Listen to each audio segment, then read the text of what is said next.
વિસાવદર ખાતે રાષ્ટ્રીય સ્વયંસેવક સંઘના શતાબ્દી વર્ષ નિમિત્તે વિજયાદશમી ઉત્સવની ઉજવણી કરવામાં આવી હતી। ઉત્સવમાં શસ્ત્ર પૂજન બાદ પદ સંચલનનું આયોજન પણ કરવામાં આવ્યું હતું। વિસાવદરમાં મુખ્ય માર્ગો પરથી પસાર થયેલ આ પદ સંચલનનું નગરજનો અને વિવિધ સંસ્થાનોના આગેવાનો દ્વારા પુષ્પવર્ષાથી ઉષ્માભર્યું સ્વાગત કરવામાં આવ્યું હતું। કાર્યક્રમમાં સ્વામિનારાયણ ગુરુકુલના પ્રમુખ મુક્તનંદ સ્વામી, मुख्य वक्ता तरीके राजेन्द्रसिंह परमार અને અતિથિ વિશેષ તરીકે જાગૃત ખેડૂત આગેવાન સંજય વેકરિયા સહિત મોટી સંખ્યામાં નગરજનો જોડાયા હતા।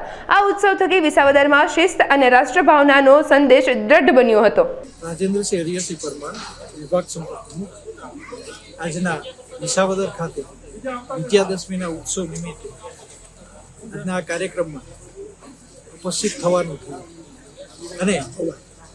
અને સંઘની જે પદ્ધતિ છે કે વિજયાદશમી નિમિત્તે સંઘ છે એની સંઘની સ્થાપના થઈ રાષ્ટ્રીય સ્વયંસેવક સંઘ એ અનુસંધાને દર વર્ષે પદ સંચલન નીકળતું છે સ્વયંસેવકોનું અને ગણવેશ સાથેનું સંચલન।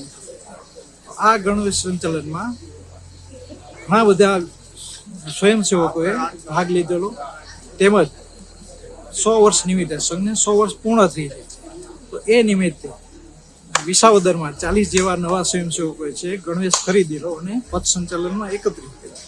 તદુપરાંત સ્વામિનારાયણ ગુરુકુળ ખાતે વિજયાદશમીનો ઉત્સવ ઉજવવામાં આવ્યો અને એમાં અતિથિ વિશેષ તરીકે સંજયભાઈ વેકરિયા જે સુમિત નર્સરી છે એ અતિથિ વિશેષ હતા તેમજ સ્વામિનારાયણ સંપ્રદાયના ગુરુકુળના શ્રી મુકુંદ સ્વામી પણ ઉપસ્થિત રહ્યા અને બહોળી સંખ્યામાં નગરજનો ઉપસ્થિત અને ખૂબ સારી સંખ્યામાં આ કાર્યક્રમ સંપન્ન થયો।